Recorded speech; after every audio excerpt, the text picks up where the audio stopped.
Jérémie, chapitre 15. L'Éternel me dit, quand Moïse et Samuel se présenteraient devant moi, je ne serai pas favorable à ce peuple. Chasse-le loin de ma face, qu'il s'en aille. Et s'ils te disent, où irons-nous? Tu leur répondras, ainsi parle l'Éternel, à la mort ceux qui sont pour la mort, à l'épée ceux qui sont pour l'épée, à la famine ceux qui sont pour la famine, à la captivité ceux qui sont pour la captivité.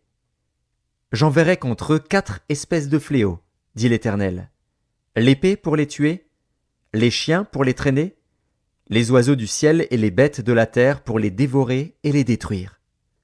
Je les rendrai un objet d'effroi pour tous les royaumes de la terre, à cause de Manassé, fils d'Ézéchias, roi de Juda, et de tout ce qu'il a fait dans Jérusalem. Qui aura pitié de toi, Jérusalem? Qui te plaindra? Qui ira s'informer de ton état? Tu m'as abandonné, dit l'Éternel, tu es allé en arrière.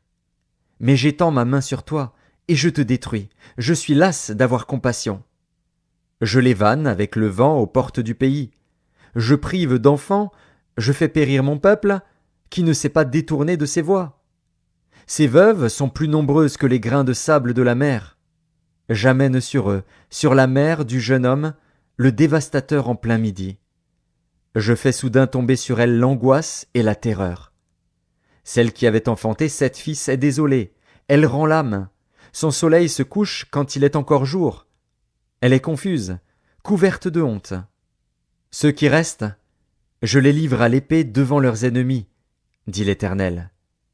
Malheur à moi, ma mère, de ce que tu m'as fait naître, homme de disputes et de querelles pour tout le pays. Je n'emprunte ni ne prête, et cependant tous me maudissent.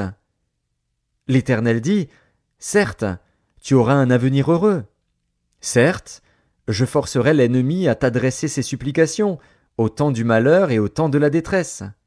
Le fer brisera-t-il le fer du septentrion et l'airain? Je livre gratuitement au pillage tes biens et tes trésors, à cause de tous tes péchés, sur tout ton territoire. Je te fais passer avec ton ennemi dans un pays que tu ne connais pas, car le feu de ma colère s'est allumé, il brûle sur vous. Tu sais tout, ô Éternel. Souviens-toi de moi, ne m'oublie pas, venge-moi de mes persécuteurs. Ne m'enlève pas, tandis que tu te montres lent à la colère. Sache que je supporte l'opprobre à cause de toi.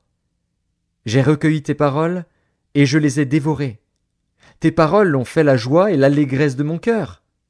Car ton nom est invoqué sur moi, Éternel, Dieu des armées. Je ne me suis point assis dans l'assemblée des moqueurs, afin de m'y réjouir. Mais à cause de ta puissance, je me suis assis solitaire, car tu me remplissais de fureur. Pourquoi ma souffrance est-elle continuelle? Pourquoi ma plaie est-elle douloureuse, et ne veut-elle pas se guérir?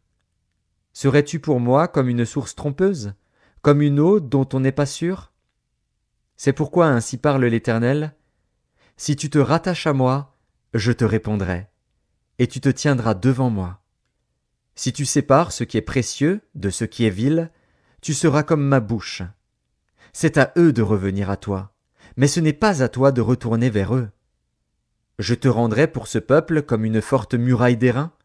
Ils te feront la guerre, mais ils ne te vaincront pas, car je serai avec toi pour te sauver et te délivrer, dit l'Éternel. Je te délivrerai de la main des méchants, je te sauverai de la main des violents.